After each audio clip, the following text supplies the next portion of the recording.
चुनाव 2024 की घोषणा के दौरान ही मुख्य चुनाव आयुक्त ने साफ कर दिया था कि इस बार का चुनाव पहले के चुनावों से कई मायनों में अलग होगा। मुख्य चुनाव आयुक्त ने कहा था कि चुनाव की तैयारी करीब 2 साल से चल रही थी।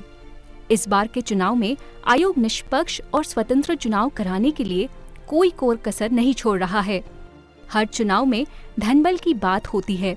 इस बार का चुनाव भी इससे अछूता नहीं है, लेकिन हर बार की तरह चुनाव आयोग पूरी तरह से अपनी भूमिका के जरिए निष्पक्ष और स्वतंत्र चुनाव कराने के लिए मजबूती से खड़ा है।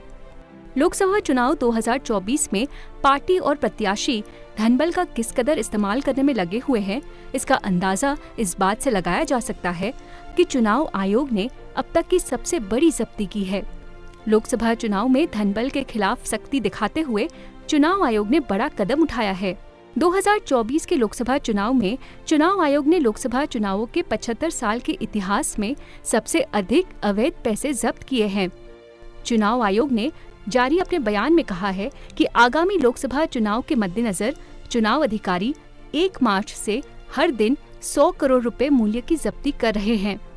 चुनाव आयोग ने बताया कि प्रवर्तन अधिकारी लोकसभा चुनाव के लिए मतदान शुरू होने से पहले ही 4,650 करोड़ रुपए की जब्ती कर चुके हैं, जो 2019 लोकसभा चुनावों में की गई कुल जब्ती से कई ज्यादा है।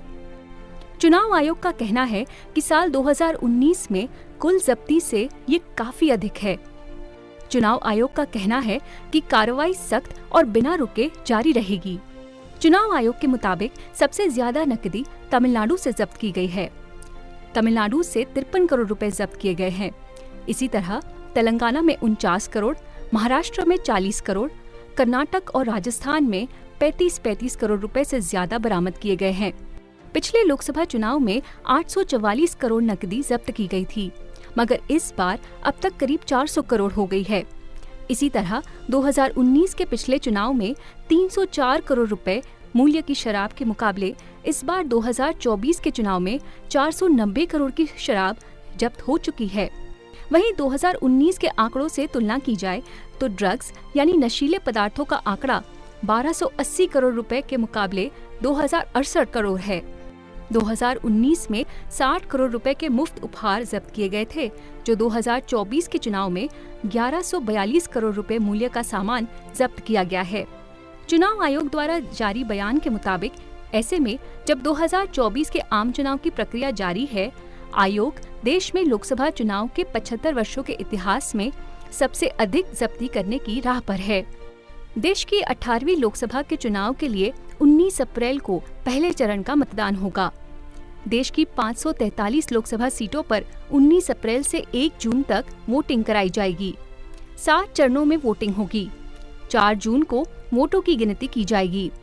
2019 में भी लोकसभा का चुनाव 7 चरणों में हुआ था। पिछली बार चुनाव की तारीखों का ऐलान 10 मार्च 2019 को किया गया था।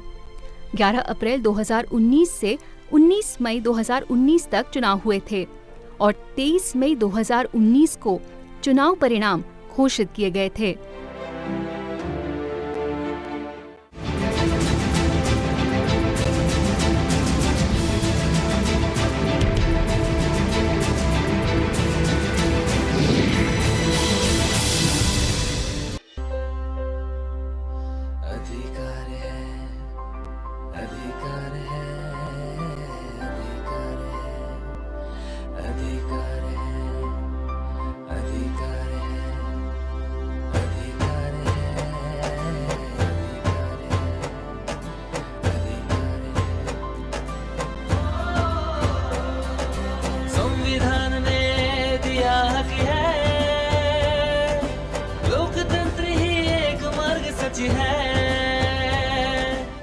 चुनाव का पर्व, देश का गर्व। इसी मंत्र के साथ चुनाव आयोग 2024 के आम चुनाव के लिए ज्यादा से ज्यादा मतदान हो सके, इसके लिए मुहिम चला रहा है, लोगों को जागरूक कर रहा है। चुनाव लोकतंत्र का सबसे बड़ा उत्सव है, पर इसके जश्न में चुनौतियां भी कम नहीं हैं। मतदाताओं को लुभाने के लिए किए जाने वाले अव्यावहारिक वादों से निपटना बड़ी चुनौती है। चुनाव में बेहिसाब खर्च यानी पैसे की ताकत के इस्तेमाल का सिलसिला भी कायम है। ये धन निर्धारित सीमा से कई गुना ज्यादा होता है। धन बल के इस्तेमाल को रोक पाना चुनाव आयोग के सामने एक बड़ी चुनौती है। चुनावों में धन बल के इस्तेमाल पर रोक कितनी लगी, ये कह पाना मुश्किल है, लेकिन इस दिशा में चुनाव आयोग की कोशिशें कुछ रंग लाती जरूर दिख रही हैं। हर चुनाव में पिछले चुनाव अधिक धनराशि और शराब जैसी प्रलोभन वाली चीजें जब्त की जा रही हैं। दूसरी तरफ ये धन बल के बढ़ते इस्तेमाल का संकेत भी है। इन तमाम चुनौतियों के बावजूद आयोग ने अपनी भूमिका से देश में चुनाव को स्वतंत्र और निष्पक्ष कराने के लिए पूरी ताकत लगा रखी है। आयोग को अपनी मेहनत का फल भी मिल रहा है। गलत तरीके से चुनाव को जीतने की कोशिश करने वालों पर आयोग ने लगाम लगाने का काम लगातार किया है। 2024 के चुनाव में चुनाव आयोग की सख्ती रंग ला रही है। उदाहरण के तौर पर देखें तो 2014 के लोकसभा चुनाव में मतदाताओं के बीच बांटने के लिए लाई गई करीब 1200 करोड़ रुपए कीमत की वस्तुएं, नकदी और शराब जब्त हुई थी। 2019 के चुनाव में करीब 3,500 करोड़ की वस्तुएं व नकदी जब्त हुई थी। ये 2014 के मुकाबले अधिक था। आयोग का मानना है कि स्वस्थ और मजबूत लोकतंत्र के लिए यह जरूरी है कि धनबल की जगह चुनाव में सभी के लिए एक लेवल प्लेइंग फील्ड यानी कि एक समान धरातल हो। इस बार के चुनाव में आयोग ने पहले ही साफ कर दिया था कि इस बार कई ऐसी पहल होगी जो 2024 के चुनाव को पहले हुए आम चुनावों से अलग कर देगा। चुनावों में धनबल के इस इस्तेमाल को रोकने को लेकर चुनाव आयोग अब पहले के मुकाबले काफी सतर्क है। आयोग ने पिछले चुनावों में इसे रोकने के लिए इलेक्शन एक्सपेंडिचर मॉनिटरिंग सिस्टम तैयार किया है। इसमें केंद्र और राज्य की एजेंसियां मिलकर काम करती हैं। आयोग का मानना है कि धनबल के इस्तेमाल पर रोक लगाना इसलिए जरूरी है क्योंकि कोई भी आम आदमी चुनाव लड़ सके। यही वजह है कि आयोग ने चुनावी निष्पक्षता को बनाए रखने के लिए प्रत्याशियों के खर्च की सीमा भी तय कर रखी है।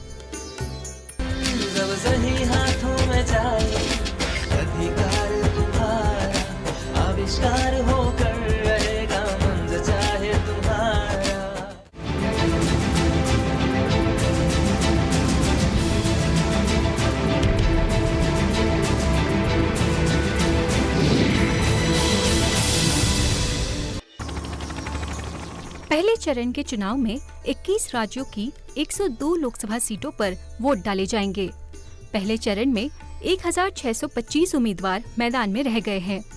इनमें 1491 पुरुष और 134 महिलाएं हैं।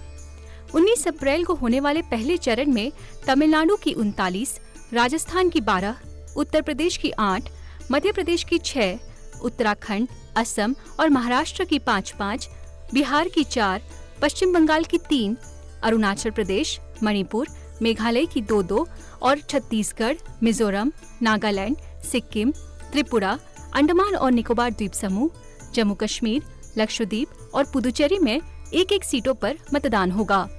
तमिलनाडु में पहले फेज यानी 19 अप्रैल को चुनाव है। यहाँ 39 सीटों पर एक साथ एक ही दिन वोटिंग होगी। तमिलनाडु में 39 सीट में से 7 सीट आरक्षित हैं। राजस्थान में लोकसभा की 12 सीटों के लिए पहले चरण में मतदान होगा। पहले चरण के गंगानगर, बीकानेर, चुरू, झुंझुनू, सीकर, जयपुर ग्रामीण, जयपुर, अलवर, भरतपुर, करौली धौलपुर, दौसा और नागौर लोकसभा क्षेत्र शामिल हैं। पहले चरण में उत्तर प्रदेश की जिन लोकसभा सीटों पर चुनाव होना है उनमें सहारनपुर, कैराना, मुजफ्फरनगर, बिजनौर, नगीना सुरक्षित, मुरादाबाद, रामपुर और पीलीभीत शामिल है। मध्य प्रदेश के 29 में से 6 लोकसभा सीटों पर पहले चरण में 19 अप्रैल को मतदान होगा। पहले चरण में सिधी, शहडोल, जबलपुर, मंडला, बालाघाट और छिंदवाड़ा के लिए वोट डाले जाएंगे। उत्तराखंड में सभी 5 लोकसभा सीटों पर पहले चरण में यानी 19 अप्रैल को चुनाव कराए जाएंगे। यहाँ टेहरी गढ़वाल, गढ़वाल, अल्मोड़ा, नैनीताल, उधम सिंह नगर और हरिद्वार लोकसभा सीटों पर चुनाव होने हैं। असम में पहले चरण में जिन लोकसभा सीटों पर मतदान होना है, इस चरण में काजीरंगा, सोनितपुर, लखीमपुर, डिब्रूगढ़ और जोरहट में 19 अप्रैल को मतदान होगा। महाराष्ट्र में पहले चरण का चुनाव 19 अप्रैल को 5 सीटों पर होगा। पहले चरण में जिन सीटों पर चुनाव होना है उनमें रामटेक, नागपुर, भंडारा गोंदिया, गढ़चिरौली चिमूर और चंद्रपुर शामिल हैं। बिहार की 40 में से 4 लोकसभा सीट पर मतदान प्रथम चरण में होगा। इसमें औरंगाबाद, गया, नवादा और जमुई शामिल है। पश्चिम बंगाल में पहले चरण में जिन 3 लोकसभा सीटों पर चुनाव होना है उनमें कूच बिहार, अलीपुरद्वार और जलपाईगुड़ी लोकसभा सीटें शामिल हैं। इसके अलावा पहले चरण के तहत अरुणाचल प्रदेश, मणिपुर, मेघालय की 2 और छत्तीसगढ़, मिजोरम, नागालैंड, सिक्किम, त्रिपुरा, अंडमान और निकोबार द्वीप समूह, जम्मू कश्मीर, लक्षद्वीप और पुदुचेरी की 1-1 सीटों पर मतदान होगा।